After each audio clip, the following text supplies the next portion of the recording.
You are listening to the Superpower Radio Show with your host, Brenda Major, Mia Dawson.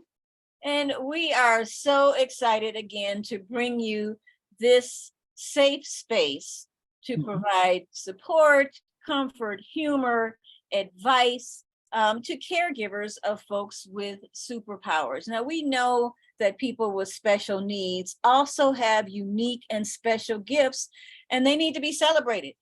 And so do their caregivers. Wouldn't you say so, Mia? I sure do.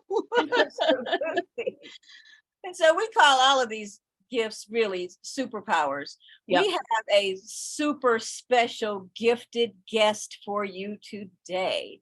This is Dr. Brooklyn Gervais. You know, we met Brooklyn just this past Saturday. It feels like we've known her forever. Known her for a minute. Mia and I attended the Soulful Chicago Book Fair, and we met some really good people. It was raining, unfortunately, but the bright ray of sunshine was visiting Brooklyn. So, Brooklyn, welcome to the Superpower Radio Show. Oh, thank you. Glad to be here. We are so excited. We've heard a little bit of your story. And oftentimes when we are meeting with people, it's usually a caregiver of someone with a superpower. But your story is so unique. And I remember at the fair, you mentioned that somebody, I feel like it was almost a prophecy. Somebody told you that you were going to have like two lives, like you had your first life and now your second one is going to be completely different. And that's so intriguing. Can you share a little bit of that with our listeners? Sure.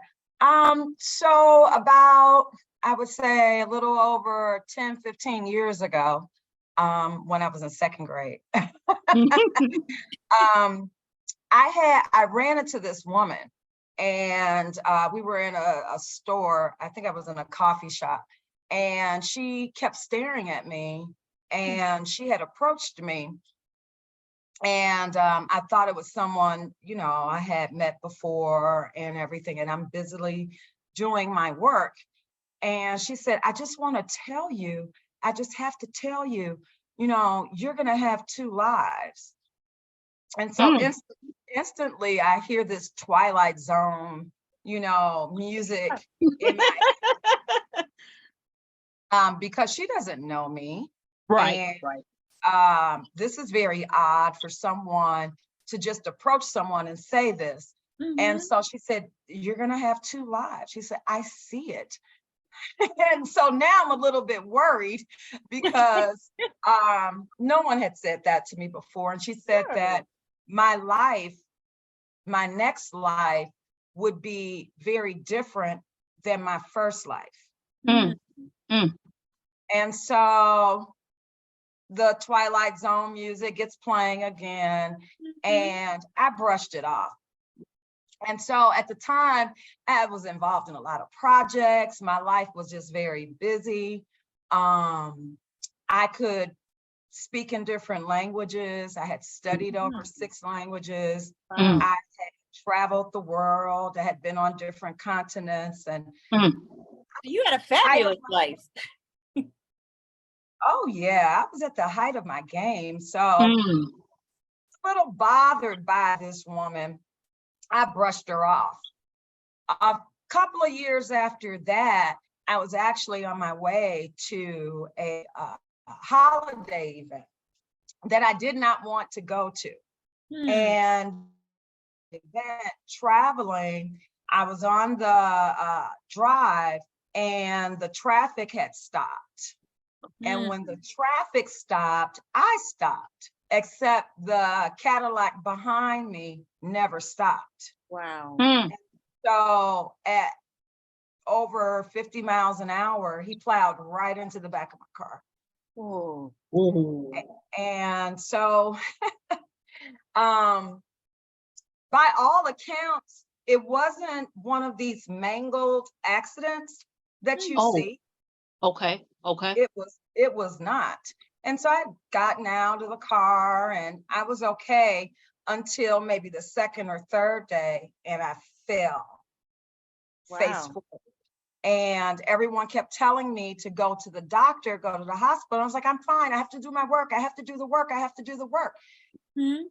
And when I got to the doctor, they said, oh, no, something's very wrong now. It Hmm. began the MRIs.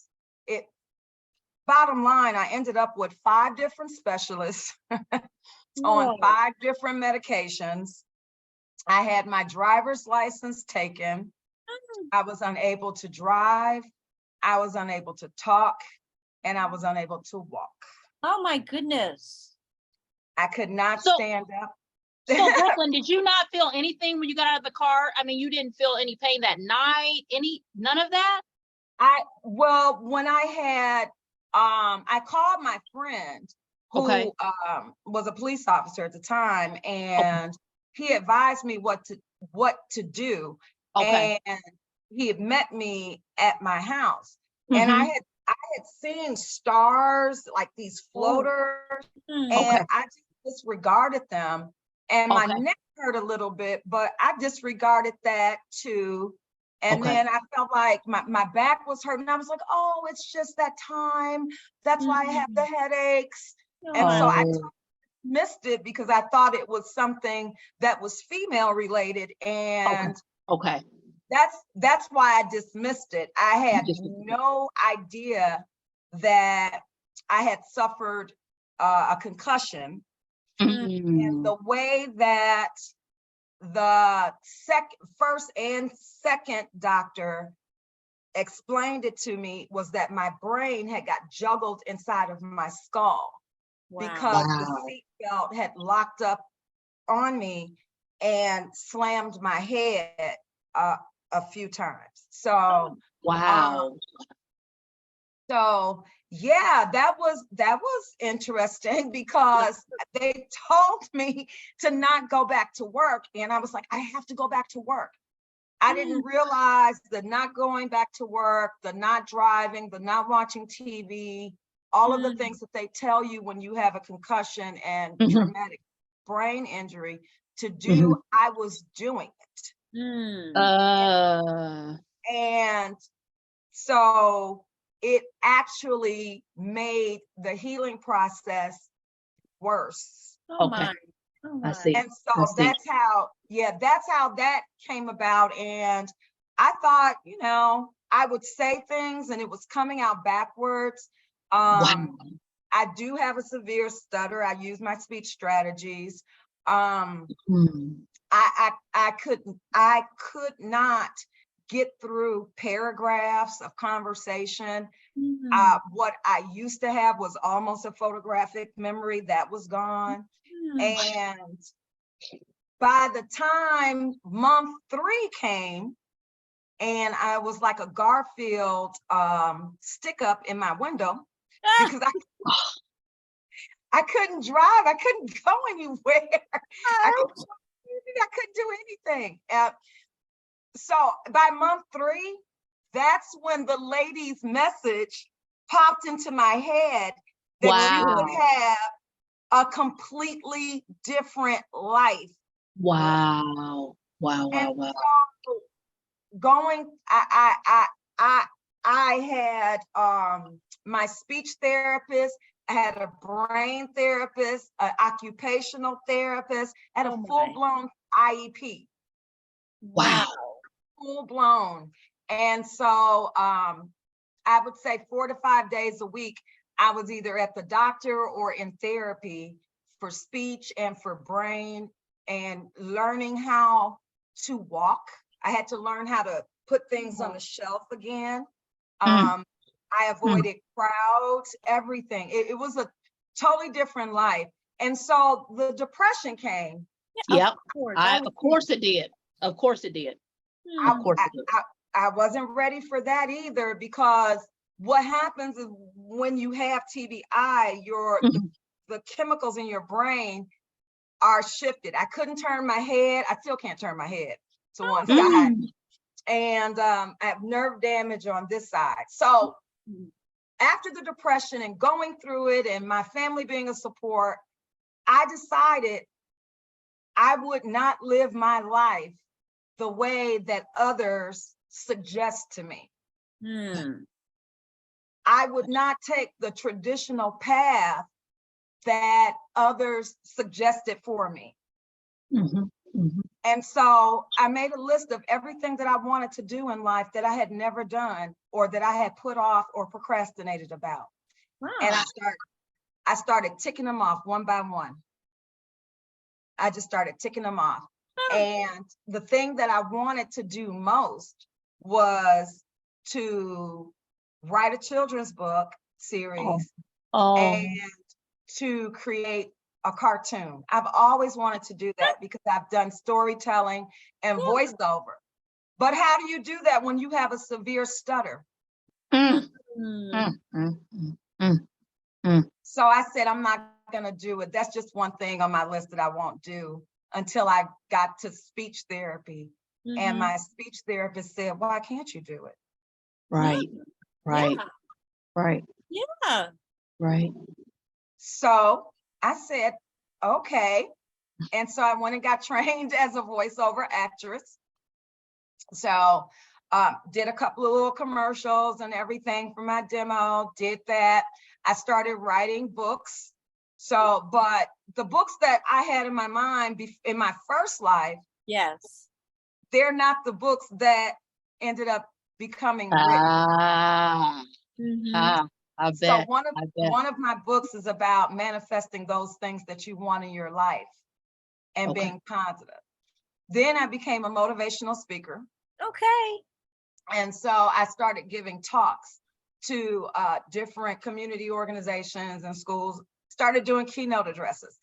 Then I said, well, why stop there? So then I started educating people about social emotional wellness before everyone started, you know, the whole bandwagon with SEL. Right. You know, I was already doing it. So I teamed up with some people and created a foundation for wellness and for bouncing back when you have trauma in your life. And so I work with wonderful counselors and psychologists and artists who help me to facilitate that for the young children and communities that we serve. So were you doing something completely different in the life before the brain injury? What were you doing before? What were you doing before? I was in the field of education. So you so you were still there. Okay. I was in the field of education, but not in this regard. Okay.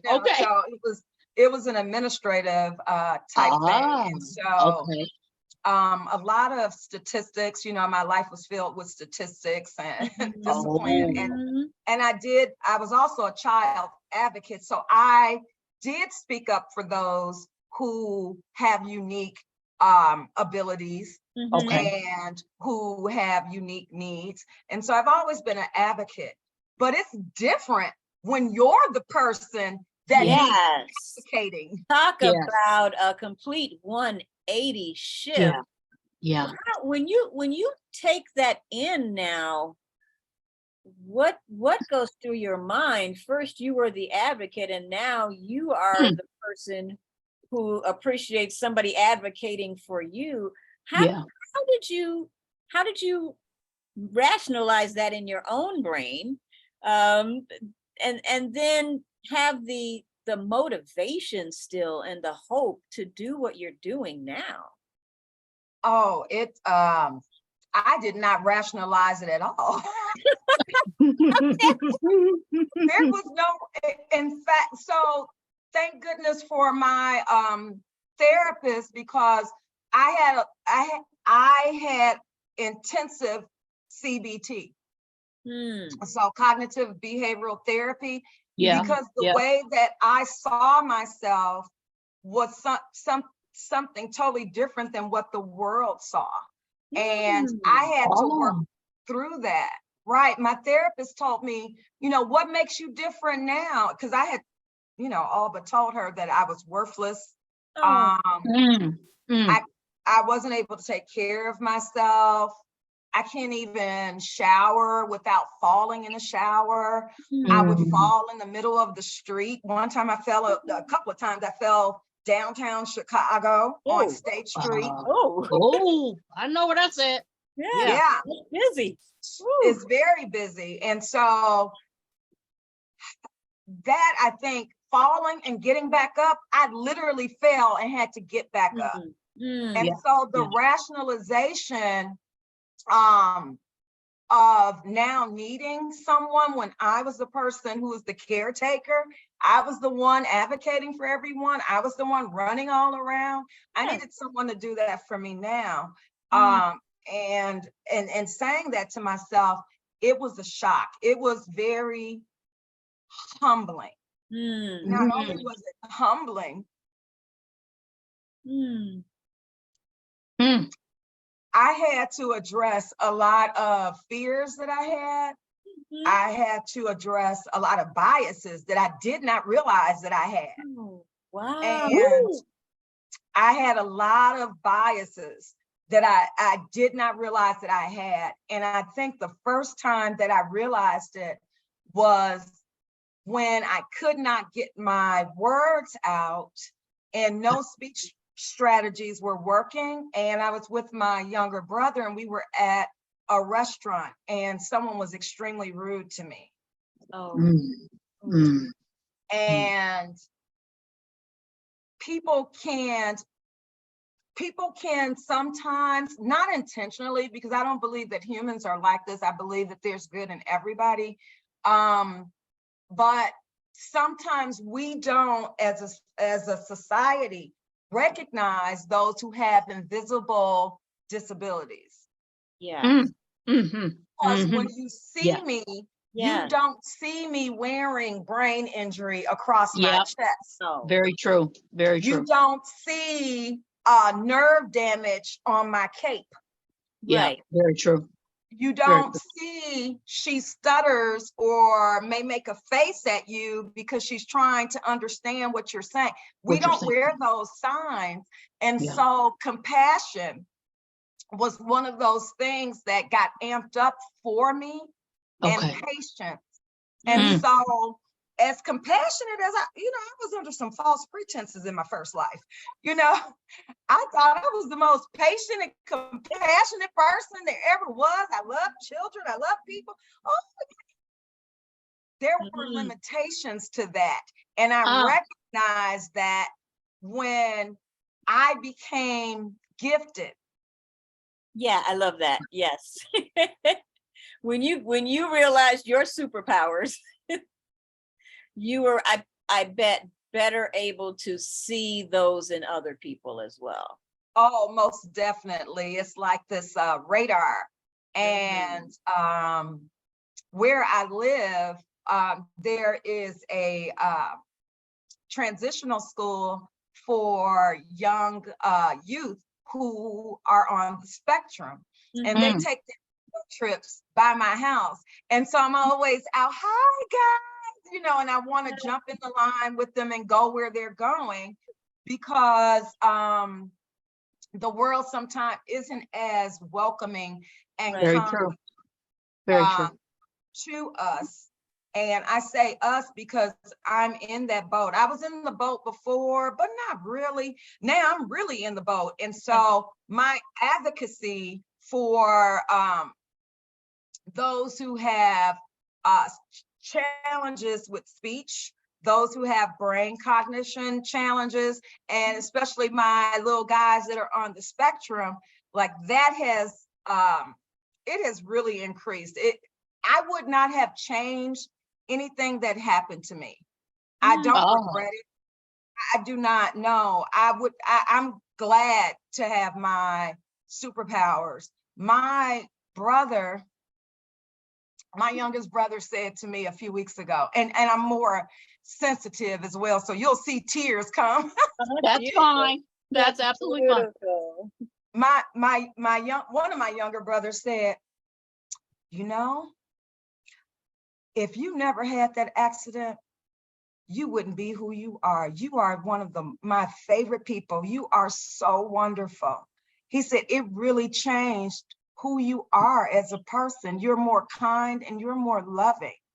Wow. And I love being around you now. Oh, that's awesome.